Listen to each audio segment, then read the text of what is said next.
G'day and welcome to another player report card. And we're up to the number 9, the captain of our football club. Next year will be season number 10 for Patrick Cripps. It's gone really quickly.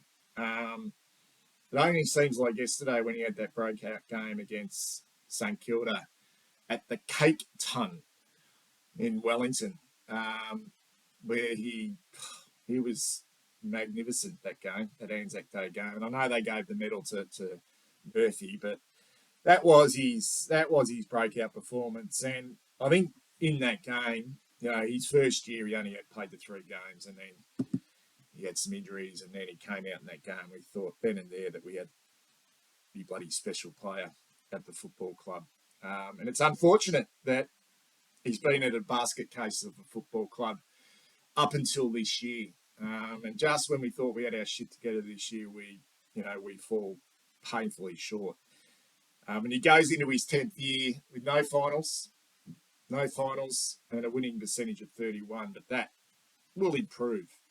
Hopefully it will improve. There's no guarantees, but still no finals for the big fella.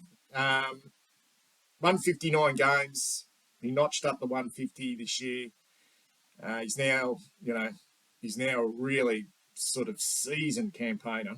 One of the real superstars of the competition. He has been for a long time. 21 games this year. Another really sort of, you look at that game span, which I'll get to in a second. But since the first year, he's just clocked up the games. He's just clocking them up at a pretty bloody high standard. We missed that Port game this year. It was the only one after he did his hammy against the Gold Coast Suns in the first quarter over there at Metricon Stadium. And I don't know, it was something about that game when he went down. The others didn't stand up. It was it felt like a bit of a significant moment. Because he came back, he missed the game against Port Adelaide in round 5, but he came back and, he was bloody good. He's bloody good again.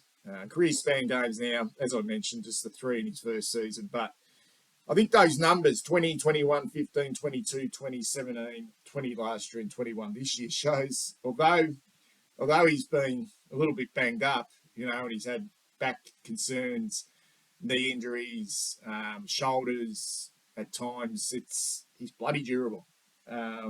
And I think this year he probably looked the fittest he has for quite some time.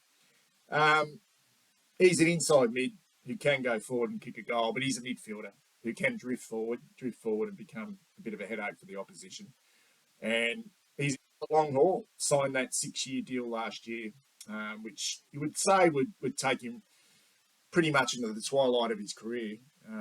33 years of age, 2027, but we want finals. He deserves finals. And, it's been bloody another disappointing year, to be perfectly honest. But I would think he would start to see that hopefully things are starting to change.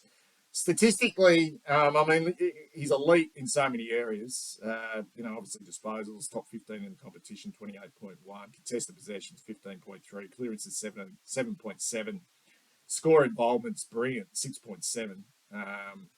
Disposal was effective disposals at 20, and he's elite in goals for a midfielder. He's kicked 20 goals, 9, and that was an area of his game, particularly goal accuracy as well.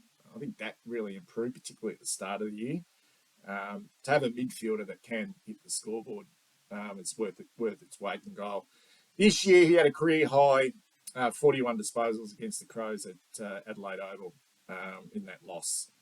And that was a big night for him, but a pretty poor one for the football club.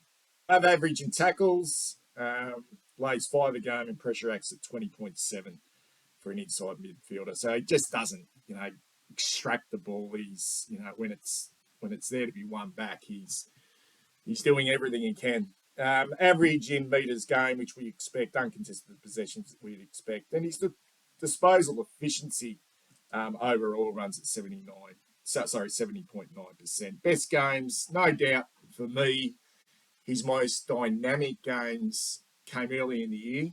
The round one game against Richmond, the mere fact that he was, now the sole captain of the football club, big stage, up against an opponent that was probably breathing fire after sort of falling away the year before, and they were pretty much at full strength, and since 2013, and sort of to come out and have 30 disposals and kick 3 really important goals.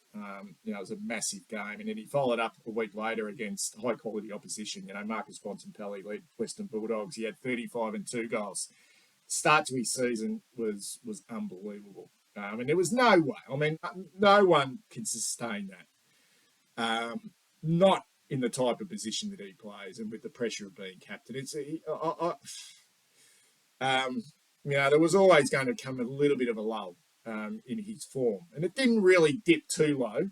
But what I liked about Cripps this year is he played well in losses, which I think is a testament to him. And it's always been him. I mean, like in losses in the past, he's the one that stood tall. I mentioned the 41 against Adelaide over there in that really poor loss. The game in the West against Fremantle where he had 32 and kicked 3 goals. In the second time he played Richmond in that really close game, he had 34. And there's something really special about his last game against the Pies in that heartbreaking loss. 35 touches. He was clearly our best player, and I think you'll get the Brownlow votes, the 3 Brownlow votes. But it doesn't. I mean, there's no consolation. How fucking good was he in that game? And part of the devastation of that last 2 weeks was seeing how well he played, how well he went. He was amazing.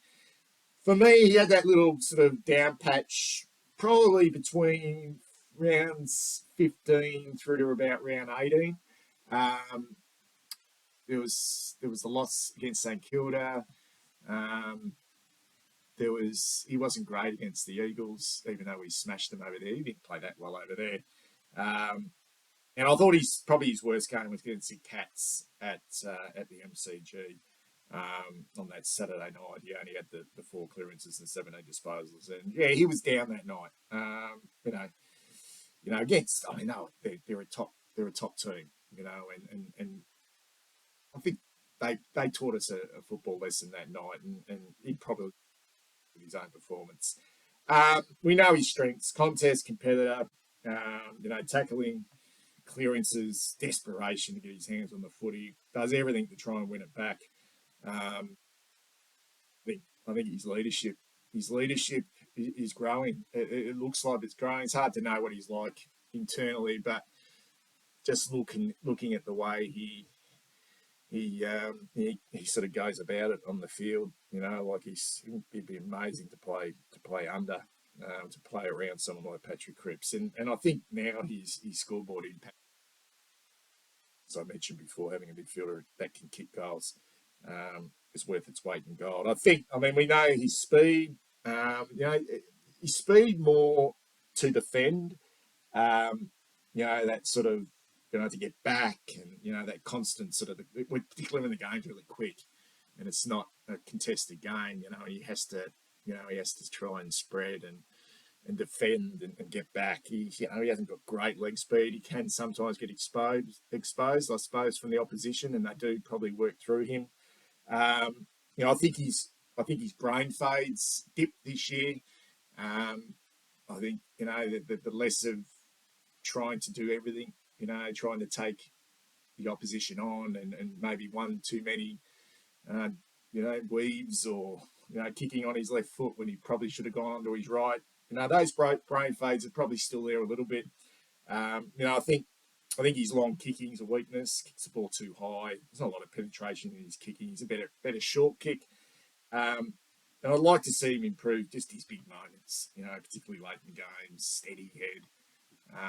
And that's just an observation. It must be, it's a team game, and in those games we lost, the Melbourne and Collingwood games, you'd have to go right through and see what was happening there. But I think, the captain and the leaders really need to be the calm heads. And I think that's something which he'll and the other leaders of the football club will look at over the pre-season. One word, colossal. Huge. I think he from the outside looking in, I think he pretty much did all he could, given our challenges this year with injuries, particularly late in the year with our midfield, no Kennedy, Hewitt, no Welsh in the last game. And the way he played late in the year, he will be bitterly disappointed with how it finished. He'd have to be also that midfield, having Pitton that sort of underdone, and wasn't a great way to finish the year, but you just couldn't blame him. I've given him a 9 out of 10. I thought about a 9.5, but I've given it a 9 out of 10. Be interesting to see how he goes on Brownlow night, how well he polls. He got his third All-Australian this year, which was a great effort. It's now 2018, 2019, a bit of a gap, 222. And I think he should get his fourth John Nichols medal, 2015, 2018, 2019, which will put him in really elite company at the football club and one of the all-time greats. There's no doubt about that. He just needs to add some real silverware to that cabinet of his at home, and that's what he really wants. Because anything else now is probably,